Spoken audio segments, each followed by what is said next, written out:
치질은 현대인에게서 흔히 발생하는 질병이지만 예민한 부위이기 때문에 주변인에게 알리거나 병원을 가기조차 쑥스러워하는 경우가 많죠. 자, 오늘의 건강 퀴즈입니다. 치질은 반드시 수술해야 치료할 수 있다. O, X. 정답은 무엇일까요? 정답은요, 바로 X입니다. 치질은 항문에 발생하는 질환을 통칭해서 말하는데요. 일반적으로 치질이라고 부르는 질환의 정식 명칭은 치핵입니다.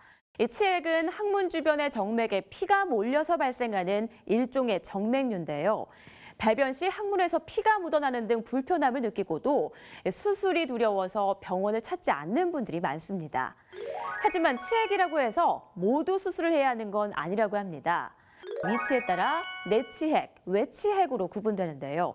증상이 있는 경우는 대부분 내치핵입니다. 내치핵의 경우 출혈, 가려움, 통증 등과 함께 체외 탈출 증상이 나타나는데요. 발변 시 충격이나 압력을 줄여주는 일종의 항문 쿠션이 밖으로 돌출되는 증상입니다. 내치핵은 정도에 따라서 1기에서 4기로 나뉘는데요. 배변 시 단순히 피만 비친다면 1기, 배변 시 항문에서 뭔가가 나왔다가 저절로 들어간다면 2기, 저절로 들어가지 않아서 손으로 넣어줘야 한다면 3기, 손으로 넣어도 들어가지 않는다면 4기로 볼 수 있습니다. 증상이 있다면 초기에 병원을 찾아서 반드시 치료해야 합니다.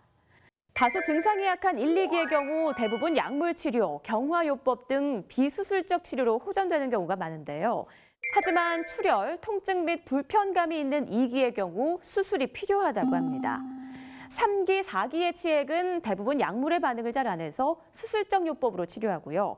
치료와 동반된 경우에도 수술적 치료가 필요하다고 합니다. 날씨가 추워지면 치핵 등 항문 질환의 증세가 더 악화된다고 합니다. 혈액순환이 원활하지 못하기 때문인데요. 오늘부터 따뜻한 물에 좌욕하시고요. 여러분의 건강 최고로 지켜주세요.